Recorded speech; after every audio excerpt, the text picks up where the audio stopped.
नमस्कारम सभी विद्यार्थियों। आज हम संस्कृत शिक्षण में जो हमारा कारक प्रकरण चल रहा है उससे आगे पंचमी विभक्ति का अध्ययन करें। उससे पहले कक्षा को शेयर कर दो ताकि हमारे अन्य जो साथी हैं वो भी कक्षा से लाभान्वित हों, और जिन्होंने मेरा YouTube चैनल संस्कृत शिक्षण बाय BL सैनी को सब्सक्राइब नहीं किया है वे सब्सक्राइब जरूर कर लें ताकि मेरा हर एक आने वाला वीडियो आप तक पहुंच सके।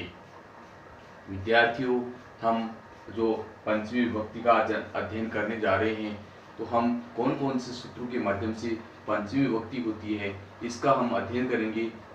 तो चलो, सबसे पहले जो पहला सूत्र है वो अपादाने पंचमी। इस कारक का पहला सूत्र है अपादाने पंचमी।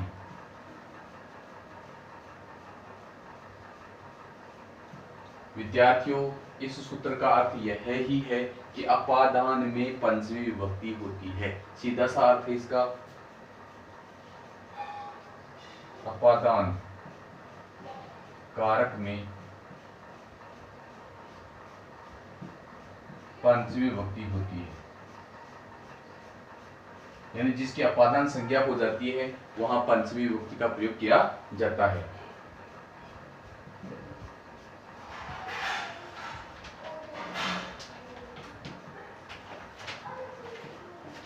अब जो अपादान की परिभाषा है वो सूत्र हमें बताएगा कि ध्रुवम पाये पाधानम।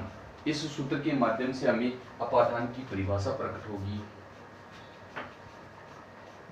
ध्रुवम पाये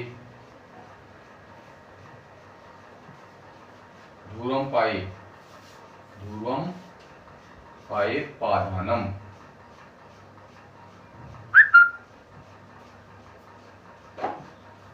इस सूत्र का मतलब होता है कि ध्रुव का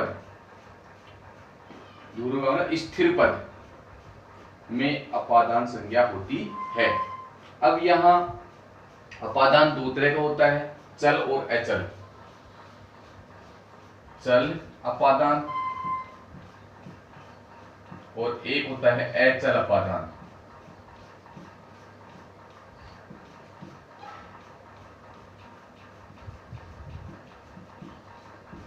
अब चल अपादान और अचल अपादान, अब दोनों का मैं आपको उदाहरण देकर के बताऊंगा कि चल अपादान कौन सा होता है और अचल अपादान कौन सा होता है। जैसे चल अपादान, बालक घोड़े से गिरता है, यहां चल अपादान है क्योंकि यहां बालक है वो दौड़ते हुए, जो घोड़ा दौड़ रहा है उस घोड़े से अलग हो रहा है, तो यहाँ पर गिरना जो घोड़े से अलग हो रहा है तो यहाँ बालक है अस्वात पतति। तो यहाँ अस्वात जो पद है वो यहाँ चल अपादान है, इसलिए यहाँ चल अपादान की ध्रुवम पाये पाधानम इस सूत्र के माध्यम से अपादान संज्ञा होगी और अपादानी पंचमी सूत्र के माध्यम से पंचमी विभक्ति का प्रयोग होगा। और अब मैं आपको अचल अपादान का उदाहरण देकर समझाऊंगा। जैसे राम है ग्रामात आगच्छति। अब इस उदाहरण में यहाँ जो ग्रामात जो पद है ध्रुव पद स्थिर पद है, यानी अचल अपादान है यहाँ पर। तो यहाँ अचल अपादान की भी ध्रुवम पाये पाधानम से अपादान संज्ञा होगी और वो ही जो अपादानी पंचमी सूत्र के माध्यम से यहाँ पर पंचमी का प्रयोग हो जाएगा। तो राम है ग्रामात आगच्छति, यहाँ राम गांव से आता है। यह बालक है विद्यालय गृहं गच्छति, बालक विद्यालय से घर जाता है। तो ये भी यहाँ पर भी जो अपादान है वो अचल अपादान है, यानी वो चल नहीं रहा है। तो इस प्रकार के जो उदाहरण होंगे वहां चल और अचल दो प्रकार के अपादान होते हैं। तो चल में तो गति होगी और अचल में गति नहीं होगी, ये ध्यान रखने की बात है। अब जो अगला सूत्र इसका जो पंचमी विभक्ति बताएगी वो भित्रार्थानाम भय हेतु, जुगुप्सा विराम प्रमादार्थानाम उपसंख्यानम या भित्रार्थानाम भय हेतु। तो हम दोनों ही सूत्रों को हम पढ़ेंगे। तो सबसे पहले हम सूत्र नंबर 3 का अध्ययन करेंगे। तो वो कहेगा हमें जुगुप्सा विराम, जुगुप्सा विराम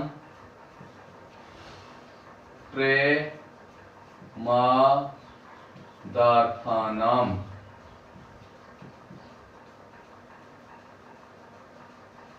मिप्सिते।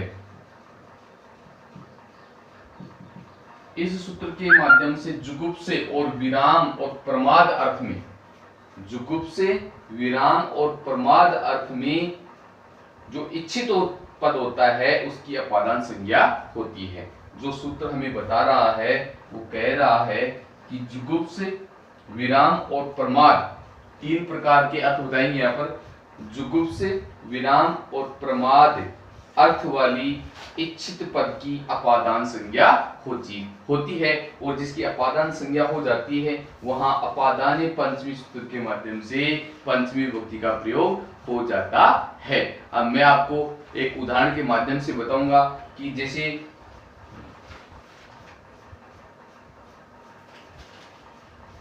बालक है, धर्मात् क्रोधात्, क्रोधात् जुगुप्सते, जुगुप्सते। बालक क्रोध से घृणा करता है। जुगुप्स का मतलब घृणा करने के अर्थ में। बालक क्रोध से घृणा करता है। अब इसी उदाहरण को हम यूं लिखें कि बालक है, धर्मात्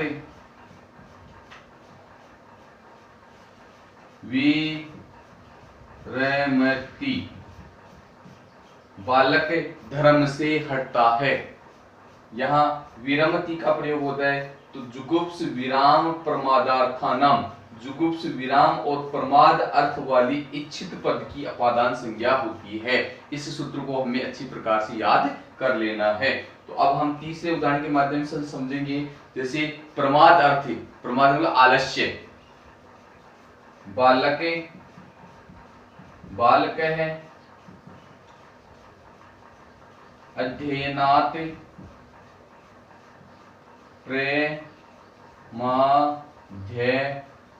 प्रमाद्यते। यहाँ बालक अध्ययन से आलस्य करता है। तो यहाँ आलस्य जिससे आलस्य कर रहा है उसकी अपादान संज्ञा हो जाएगी, और जिसकी अपादान संज्ञा हो जाती है वहां अपादान पंचमी सूत्र के माध्यम से पंचमी विभक्ति का प्रयोग होता है। इस प्रकार से हमें यहाँ पंचमी विभक्ति करनी है और सूत्रों का अच्छी प्रकार से अध्ययन कर लेना है। पुनः एक बार और बता रहा हूँ, जुगुप्सा विराम प्रमादार्थानाम इप्सिते। इस सूत्र का अर्थ है जुगुप्स विराम प्रमाद अर्थ वाली इच्छित पद की, इप्सित मतलब इच्छित पद की अपादान संज्ञा होती है, और जिनकी अपादान संज्ञा हो जाती है वहां अपादान पंचमी से पंचमी विभक्ति का प्रयोग होता है। अब इससे अगला जो सूत्र होगा हमारा चौथे सूत्र में हम अध्ययन करेंगे कि कौन कौन से भी और त्रा, भी का मतलब डरना अर्थ में और त्रा का मतलब रक्षा करने के अर्थ में, भित्रार्थानाम भय हेतु। तो अगला जो हमारा सूत्र होगा भित्रार्थानाम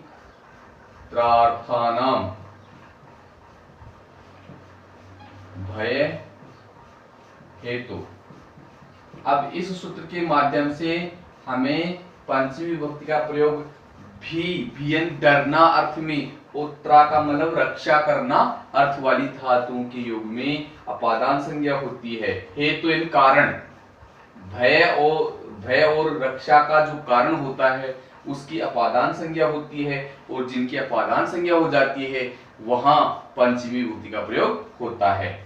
जैसे उदाहरण के माध्यम से मैं समझाऊंगा आपको। बालक है, मातु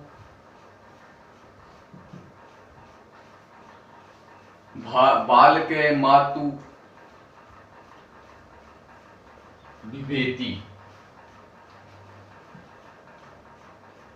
या ये कहें कि चोर है, क्योंकि माता से बालक डरता है, बालक प्रेम करता है माता से, तो और चोर है, चोर है वो सैनिकात है, सैनिकात बिभेति, बिभेति। यहां भी धातु का प्रयोग हो रहा है और जिस पद से डर लग रहा है उसकी अपादान संज्ञा होगी। तो यहाँ सैनिकात, चोर को सैनिक से डर लग रहा है, इसलिए यहाँ सैनिकात जो पद है उसकी भित्रार्था नाम भय है, तो इस सूत्र के माध्यम से यहाँ इसकी अपादान संज्ञा हो जाएगी और अपादान पंचमी सूत्र के माध्यम से यहाँ पंचमी विभूति का प्रयोग होगा। इसी प्रकार से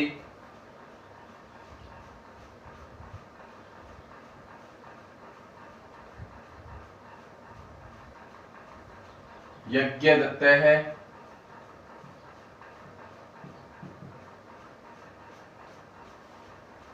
पापात त्रायते, त्रायते, त्रा धातु का प्रयोग हो रहा है रक्षा करने के अर्थ में, त्रा का मतलब रक्षा करना अर्थ में, तो पाप से रक्षा करता है कौन? यज्ञदत्त, यज्ञदत्त पाप से रक्षा करता है।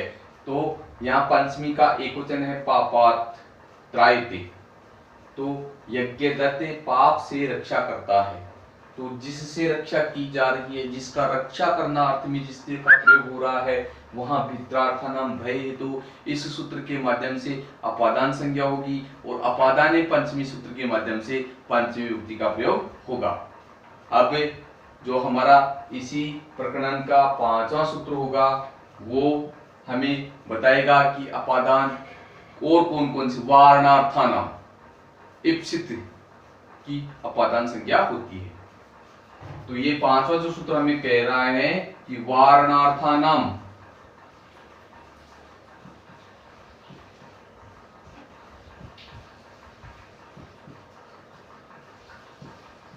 वारणार्थानाम इप्सित है, इस सूत्र के माध्यम से वारण अर्थ वाले इच्छित पद की, वारणार्थानाम इप्सित है, वारण अर्थ वाले इच्छित पद की अपादान संज्ञा होती है। जैसे कृषक है, यविभ्य, गाम, वार्यति, वार्यति, कृषक यानी किसान, यविभ्य जौ की फसल से, जौ की फसल से, गाम गाय को, वार्यति रोकता है, किसान जौ की फसल से गाय को रोकता है, वार्यति। तो यहाँ जो किसान है उसका इच्छित पद है, उसकी यहाँ वारणार्थानाम विपसित है, इस सूत्र के माध्यम से यहाँ अपादान संज्ञा हो गई और धूरों पाए पादानम सूत्र के माध्यम से उसकी पंचमी विभक्ति का प्रयोग हो जाएगा। इस प्रकार से यहाँ इच्छित पद है वो यविभ्य है, तो इच्छित पद की अपादान संज्ञा वारणार्थानाम विपसित इस पद से होती है और अपादानी पंचमी सूत्र के माध्यम से पंचमी विभक्ति का प्रयोग हो जाता है। अब इससे अगला जो हमारा छठवां सूत्र होगा इसी कारक का, वो हमें बताएगा कि अंतर्दो येन अदर्शनम इच्छति, अंतर्दो येन अदर्शनम इच्छति, जिससे छुपना चाहता है, जिसको देखना नहीं चाहता है, उसमें पंचमी विभक्ति का प्रयोग होता है। तो यहाँ सूत्र हम लिख लेंगे और उसका अर्थ भी समझ लेंगे। अंतर्धो येन दर्शनम इच्छति, अंतर्धो येन अदर्शनम इच्छति,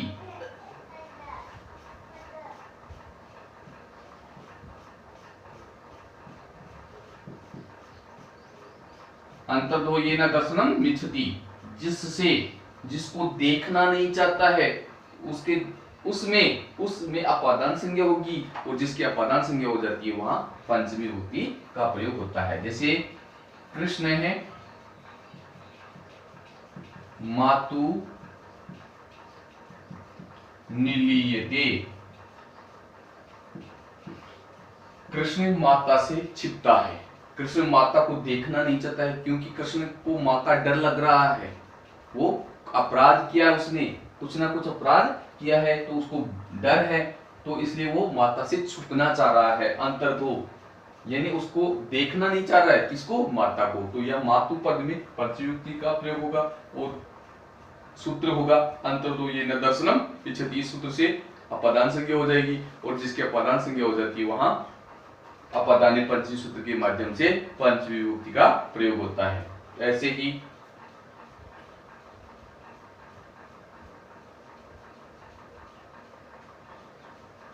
चोरे आरक्षकात्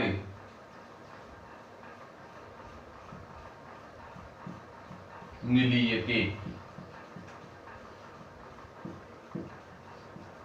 चोर सैनिक से छिपते हैं, छिपता है, यानी चोर को सैनिक से डर लग रहा है, इसलिए जो आरक्षकात् जो पद है वो निलीयते छिपना अर्थ वाली धातु के योग में यहाँ अपादान संज्ञा हो गई और अपादाने पंचमी सूत्र के माध्यम से पंचमी विभक्ति का प्रयोग होगा। सूत्र को याद रखना, अंतर्धो ये न दर्शनम मिच्छति। इस सूत्र के माध्यम से अपादान संज्ञा होगी और जिसकी अपादान संज्ञा हो जाती है वहां अंतर्धो ये न दर्शनम मिच्छति। इस सूत्र के माध्यम से यहाँ अपादान संज्ञा होगी और अपादाने पंचमी सूत्र के माध्यम से पंचमी विभक्ति का प्रयोग हो जाएगा। अब जो हमारा सातवां सूत्र है वो अपादान संज्ञा करने वाला सूत्र आख्यातोपयोगी, यानी नियम पूर्वक जिससे अध्ययन किया जाता है। आख्यातोपयोगी का मतलब होता है आख्यातोपयोगी,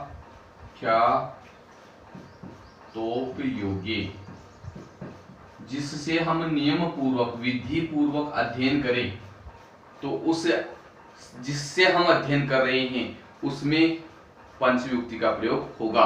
जैसे शिष्य है, गुरु अधीते,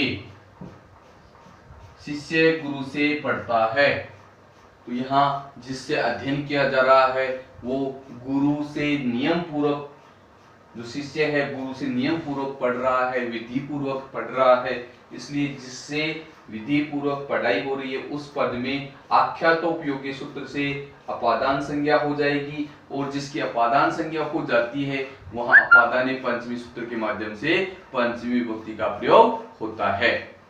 अब इसी प्रकरण का आठवां सूत्र होगा जो हमें बताएगा कि कौन से जनि कर्तु यानी उत्पत्ति का जो पद होता है, उत्पत्ति का स्थल होता है जनि कर्तु प्रकृति, जनि कर्तु प्रकृति,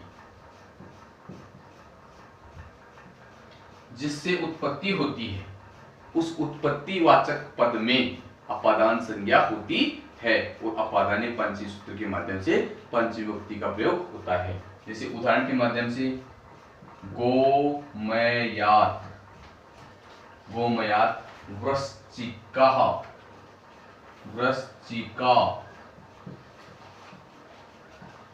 बिच्छू, वृश्चिका का मतलब बिच्छू, जायन्ते, बिच्छू, गोमयात्, गोमयात् वृश्चिकः जायन्ते, गोबर से बिच्छू उत्पन्न होते हैं। यहाँ बिच्छू का उत्पत्ति जो स्थल है गोमयात्, गोबर, गोबर से बिच्छू उत्पन्न होते हैं, तो बिच्छू की उत्पत्ति का जो स्थल है वहां जनि कर्तु प्रकृति सूत्र के माध्यम से यहाँ अपादान संज्ञा होगी और वो जो अपादाने पंचमी सूत्र है वहां पंचमी विभक्ति का प्रयोग हो जाएगा। इस प्रकार से यहाँ दो दो सूत्र लगेंगे। सबसे पहले हमें गोमयात् पद में अपादान संज्ञा करनी है और अपादान संज्ञा करने वाला सूत्र जनि कर्तु प्रकृति होगी। तो परीक्षा में यदि हमें पूछा जाए कि गोमयात् वृश्चिका जायन्ते यहाँ पंचमी विभक्ति कौन से सूत्र से हुई है, तो हम लिखेंगे जनि कर्तु प्रकृति सूत्र से यहाँ पंचमी विभक्ति का प्रयोग हुआ है। इस प्रकार से हमें सही करना है। और अशुद्धि संशोधन का भी एक प्रश्न आता है, जैसे यहाँ गोमयात के स्थान पर गोमयन भी के लिख करके तृतीय विभक्ति को गोमयन वर्षिका जायन्ते, गोबर से भी उत्पन्न होते हैं। गोमयन के स्थान पर यहाँ अशुद्धि पद होगा और यहाँ पर गोमयन के स्थान पर गोमयात करना है, क्योंकि यहाँ तृतीय विभक्ति न होकर के यहाँ पंचमी विभक्ति का प्रयोग ही होगा। अब नवा जो हमारा सूत्र होगा इसका, इसी प्रकरण का, वो हमें कहेगा कि भूय प्रभव है, यानी जो उत्पत्ति का जो स्थल है, प्रथम दृष्टि भूय प्रभव है, भूय प्रभव, प्रथम बार जिसका दर्शन होता है, जहां से प्रथम बार दृष्टि होती है, जहां से दिखाई देता है उत्पत्ति स्थल, वहां उस पद की अपादान संज्ञा होती है और अपादानी पंचमी के द्वारा पंचमी विभक्ति का प्रयोग होता है। जैसे उदाहरण है गंगा हिमालयात प्रभवती, प्रभवती, यहाँ भू धातु का प्रयोग उपसर्ग, उपसर्ग है और भू धातु का प्रयोग है, और यहाँ गंगा का प्रथम उत्पत्ति स्थल हिमालय पद है, तो यहाँ पर भूय प्रभव जो सूत्र है वहां गंगा हिमालयात प्रभवती। ऐसे ही एक क्षेत्राते, क्षेत्राते अंकुरा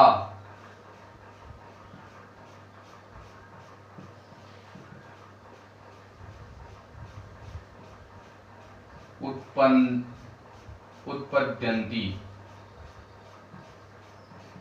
यानी जो अंकुर हैं वो खेत से उत्पन्न होते हैं, तो यहाँ पर अंकुर जो बीज हैं उनका उत्पत्ति का जो पद है क्षेत्रात, यहाँ उत्पत्ति का जो पद है उस उत्पत्तिवाचक शब्द की यहाँ अपादान संज्ञा होगी, और वो जो हमारा अपादानी पंचमी सूत्र है वहां पर उस सूत्र के माध्यम से यहाँ पंचमी विभक्ति का प्रयोग हो जाएगा। तो ये जो हमारा गंगा हिमालयात प्रभवती, ये परीक्षा की दृष्टि से बहुत ही महत्वपूर्ण उदाहरण है, और ये इस परीक्षा पर आधारित काफी बार परीक्षाओं में प्रश्न पूछे गए हैं। तो गंगा हिमालयात प्रभवती, ये कौन से सूत्र से इसमें पंचमी विभक्ति का प्रयोग होगा, तो हमें लिखना है भूय प्रभव सूत्र से यहाँ पंचमी विभक्ति का प्रयोग होता है। अब जो हमारे पास अनेक पद हैं जिनके माध्यम से पंचमी विभक्ति का प्रयोग होता है, ये पद हम लिख लेंगे और याद रख लेंगे कि इन पदों का प्रयोग होने पर भी पंचमी विभक्ति का प्रयोग होता है। तो हम याद रखेंगे कि अन्य, जो हमारा नवा जो नियम है, अन्य, आरात और रीते, ये पद आ जाएं, वहां पर भी पंचमी विभक्ति का प्रयोग होता है। जैसे बालक, बालकाते, बालकाते, अन्य,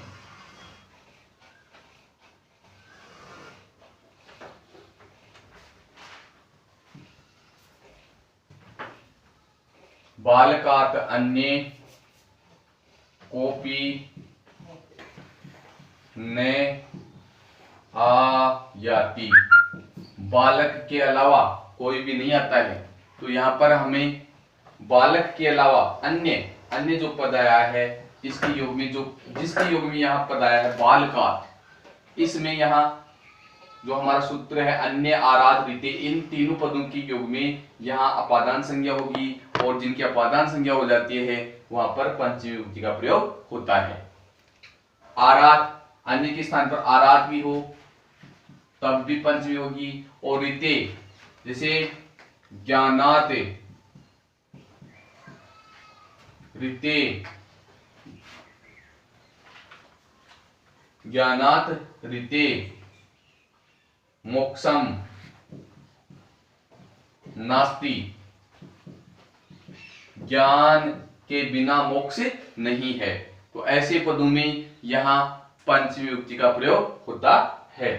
ऐसे ही और पद होगा जो इसको हमें बताएगा कि यह पंचमी, जैसे जलाते ऋते जीवनम नास्ति, अभावर्थ में जलात ऋते ज्ञानम जीवनम नास्ति। इस पद में यहां पर जो ऋते पद आया है उसमें यहाँ अपादान संज्ञा होगी, और अपादान जहां हो जाता है वहां अपादानी पंचमी सूत्र के माध्यम से पंचमी विभक्ति का प्रयोग होगा। अब इस प्रकार से हमें आगे जो पद होगा हमारा वो कहेगा कि कौन कौन से पृथक पृथक, विना और नाना, ये विशेष नियम याद रखने की बात है। पृथक,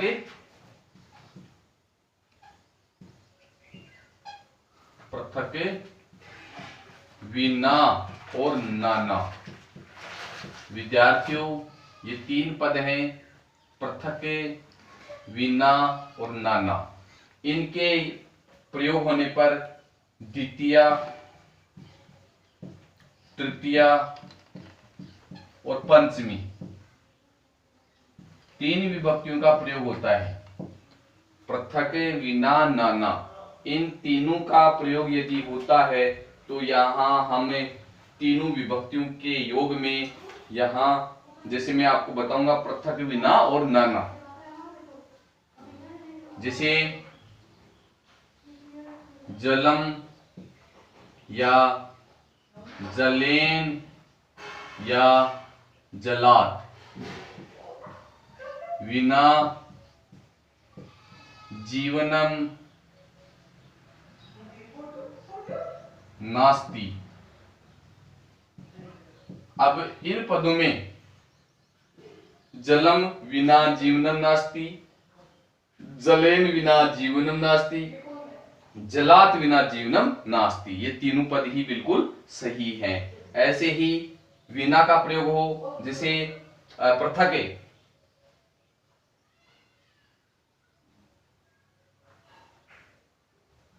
बालकम, बालकेन, बालकात,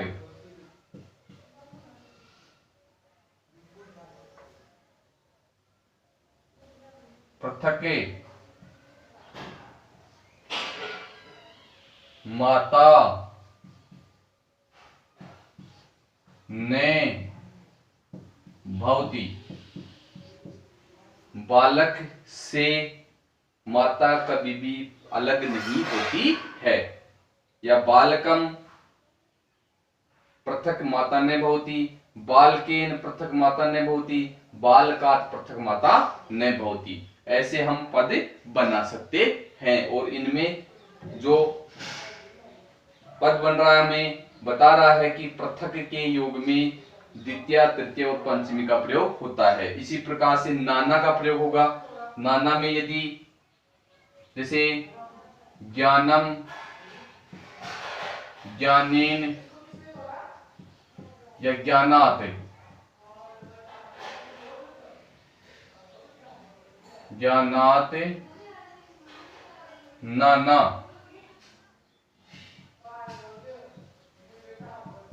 कोपी विषयम नास्ति,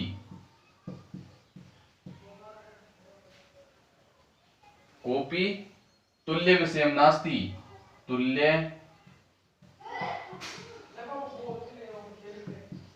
विषयम नास्ति। अब विद्यार्थियों ध्यान देने की बात है, ज्ञानम, ज्ञानेन, ज्ञानात तीन पद बन रहे हैं नाना का प्रयोग होने पर, तो तीनों पद सही होंगे। जैसे तीनों उदाहरणों को मैं आपको अलग अलग बता रहा हूं। ज्ञानम, नाना, कोपी तुल्य विषयम नास्ति, एक पद ये बन गया। दूसरा पद ज्ञानेन, नाना, कोपी तुल्य विषयम नास्ति। तीसरा पद बन गया ज्ञानात, नाना, कोपी तुल्य विषयम नास्ति। अब तीनों का अर्थ मैं आपको बता देता हूं।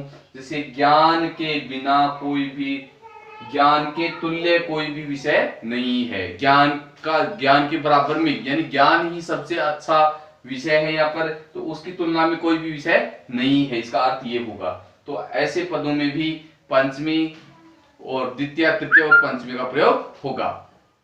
तो इसी का ही एक अंतिम जो हमारा प्रकरण का ये जो हमारा पंचमी विभक्ति का कारक प्रकरण चल रहा है और उसका ये अंतिम जो सूत्र है उसको भी हमें ध्यान से पढ़ना है कि दूरांतिकार्थेभ्यो यानी दूरवाची और समीपवाची दो पद होते हैं। दूरांतिकार्थेभ्यो द्वितीया च,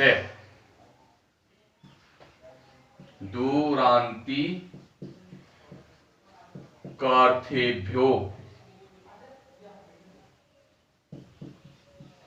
द्वितीया च, दूरांतिकार्थेभ्यो द्वितीया च। इस सूत्र के माध्यम से यहाँ वही जो द्वितीया तृतीया और पंचमी का प्रयोग होगा। द्वितीय तृतीय और पंचमी का दूरवाची और समीपवाची अर्थ वाले पदों के साथ। दूर या समीप अर्थ वाले पदों के योग में द्वितीय तृतीय और पंचमी विभक्ति होती है। अब जैसे ग्रामम, ग्रामीण, ग्रामात्, दूरम वनम अस्ति, वनम अस्ति। अब इस पद में ग्राम से दूर वन है, गांव से दूर वन है, यानी तीनों विभक्तियों का अर्थ एक ही निकलेगा। गांव से दूर वन है तो यहाँ ग्रामम दूरात वनमस्ति या ग्रामीण दूरम वनमस्ति या ग्रामम दूरम वनमस्ति, तीनों वाक्यों का अर्थ एक ही होगा और विभक्तियां अलग अलग होंगी। तो ये याद रखना है, दूरवाची और समीपवाची का प्रयोग हो तो वहां पर द्वितीय तृतीय और पंचमी तीनों विभक्तियों का प्रयोग होता है। ऐसे ही एक और उदाहरण जो समीप अर्थ में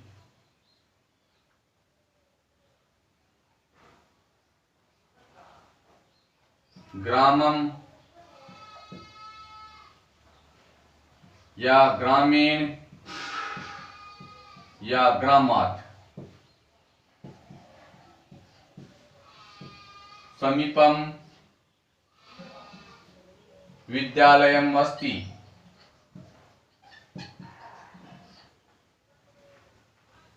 विद्यालयम अस्ति। अब इस पद का प्रयोग भी तीनों विभक्तियों में हो रहा है। गांव के पास में विद्यालय है, ग्रामीण ग्रामात् समीपम विद्यालयम अस्ति, अर्थ एक ही होगा, गांव के पास में विद्यालय है। इस प्रकार से हमें पंचमी का प्रयोग होगा और पंचमी जो विभक्ति है वो अपादान कारक की, तो हमें अच्छी प्रकार से इसको दोबारा से और बार बार रिवीजन करने से, जो मेरा वीडियो है उसको बार बार देखने से आपको पूरा ज्ञान हो जाएगा। विद्यार्थियों, जो विद्यार्थी हमसे नहीं जुड़ पाए हैं उनको जोड़ो ताकि उन विद्यार्थियों को भी इन कक्षाओं का लाभ मिले और वो भी इससे लाभान्वित हों। आगे फिर हम अगली कक्षा में एक नए वीडियो के साथ पुनः मिलेंगे। तब तक के लिए मेरा सभी विद्यार्थियों को नमस्कार।